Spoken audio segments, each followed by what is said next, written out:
স্বাগতম বিপিএল এর পঞ্চম ম্যাচের পূর্বাভাস ও বিশ্লেষণে। আজকের আলোচনায় আমরা দুর্বার রাজশাহী এবং ঢাকা ক্যাপিটালের মধ্যে অনুষ্ঠিতব্য হাই ভোল্টেজ ম্যাচটি নিয়ে বিশদ বিশ্লেষণ করব।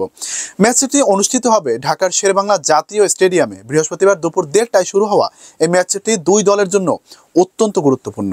দুর্বার রাজশাহী তাদের টপ অর্ডারের ব্যাটসম্যানদের উপর অনেকাংশে নির্ভরশীল। পাওয়ার প্লেতে দ্রুত রান সংগ্রহ করে দলকে ভালো শুরু এনে দেওয়া তাদের প্রাথমিক লক্ষ্য।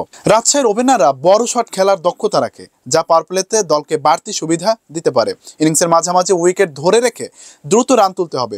মিডল অর্ডারের ব্যাটসম্যানদের কাছ থেকে ভালো পারফরমেন্স প্রয়োজন। শেষ ওভারগুলোতে দ্রুত রান তোলার জন্য ফিনিশারদের প্রস্তুত থাকতে হবে। বড় শট খেলে দলকে 170-80 রানের লক্ষ্যে পৌঁছে দেওয়া তাদের লক্ষ্য।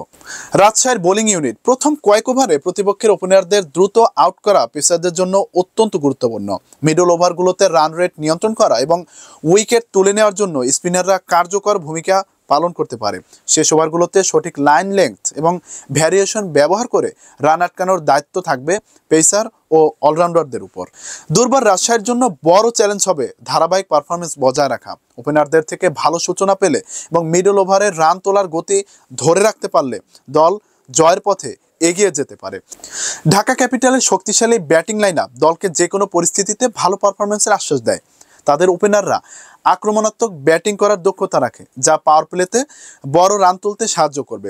মিডল অর্ডারের ব্যাটসম্যানদের অভিজ্ঞতা দলকে ইনিংস স্থিতিশীল করতে সাহায্য করবে। শেষ ওভারগুলোতে ফিনিশারদের বড় শট খেলার দক্ষতা দলকে বাড়তি রান এনে দিতে পারে। ঢাকার বোলিং ইউনিটে পেসারদের ভূমিকা শুরুতে সুইং কাজে লাগিয়ে উইকেট নেওয়া। স্পিনারদের ভূমিকা মিডল ওভারগুলোতে প্রতিপক্ষকে চাপে ফেলা এবং ডেথ ওভার পরিকল্পনা। বোলারদের ইয়র্কার এবং স্লোয়ার ব্যবহার করে রান আটকাতে হবে। ঢাকা ক্যাপিটালের জন্য চ্যালেঞ্জ হবে প্রতিপক্ষের টপ অর্ডারের ব্যাটসম্যানদের আউট করা। স্পিনাররা তাদের পরিকল্পনা অনুযায়ী কাজ করতে পারলে মিডল ওভারে প্রতিপক্ষকে চাপে রাখা সম্ভব। ঢাকার শেরেবাংলা জাতীয় স্টেডিয়ামের পিচ ব্যাটিং বান্ধব হলেও ধীরে ধীরে এটি ধীরগতির হয়ে যেতে পারে।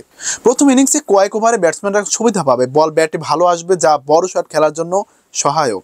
মিডল ওভারে পিচের ধীর গতির কারণে স্পিনাররা কার্যকর ভূমিকা রাখতে পারে। ব্যাটসম্যানদের স্ট্রাইক রোটেট করে খেলা চালিয়ে যেতে হবে। শেষ ওভারে বড় শট খেলার জন্য ব্যাটসম্যানদের টাইমিং গুরুত্বপূর্ণ। বোলারদের জন্য স্লোয়ার এবং কাটার ব্যবহার অত্যন্ত কার্যকর হবে। ঢাকার আবহাওয়া ম্যাচের জন্য একেবারে আদর্শ। তাপমাত্রা 15 ডিগ্রি থেকে 25 ডিগ্রি সেলসিয়াস। শিশিরের প্রভাবে দ্বিতীয় ইনিংসে ব্যাটিং সহজ করে তুলতে পারে। এই আবহাওয়া খেলোয়াড়দের জন্য স্বস্তিদায়ক এবং দর্শকদের জন্য দারুণ বিনোদন নিশ্চিত করবে। হেড টু হেড রেকর্ড দুর্বার রাজশাহী এবং ঢাকা ক্যাপিটালের মধ্যে অতীতে উল্লেখযোগ্য ম্যাচ না হওয়ায় এই ম্যাচটি তাদের প্রতিদ্বন্দ্বিতার সূচনা হতে পারে। টস বিশ্লেষণ ও কৌশল। টস জয় প্রথমে বোলিং করার সিদ্ধান্ত কার্যকর হতে পারে। শিশিরের কারণে দ্বিতীয় ইনিংসে ব্যাটিং সহজ হতে পারে, যা লক্ষ্য তাড়া করার ক্ষেত্রে সুবিধা দেবে। এখন প্রশ্ন, কে জিতবে? দুর্বার রাজশাহীর সম্ভাবনা টপ অর্ডারের ভালো পারফরমেন্স তাদের জয়ের পথ সুগম করতে পারে। স্পিনারদের মাধ্যমে মিডল ওভারে প্রতিপক্ষকে চাপে ফেলা গুরুত্বপূর্ণ হবে। ঢাকা ক্যাপিটালের সম্ভাবনা তাদের সুষম ব্যাটিং লাইন আপ এবং চাপের মধ্যে চেজ করার দক্ষতা এই ম্যাচে জয়ের জন্য তাদের এগিয়ে রাখছে। বোলিং ইউনিট প্রতিপক্ষকে চাপে রাখতে সক্ষম হলে তারা সহজেই ম্যাচ জিততে পারে। ঢাকা ক্যাপিটাল সামান্য এগিয়ে থাকলেও দুর্বার রাজশাহী যদি তাদের কৌশল সঠিকভাবে প্রয়োগ করতে পারে, তাহলে এই ম্যাচে বড় চমক দেখা যেতে পারে। এই ম্যাচটি হতে যাচ্ছে এক রোমাঞ্চকর লড়াই। ক্রিকেট প্রেমীরা চোখ রাখুন এই হাই ভোল্টেজ ম্যাচে, কারণ এটি হতে পারে বিপিএল এর অন্যতম স্মরণীয় ম্যাচ। দুর্বার রাজশাহী বনাম ঢাকা ক্যাপিটাল, কে জিতবে? কমেন্ট বক্সে আপনাদের মতামত মন্তব্য জানতে চাই।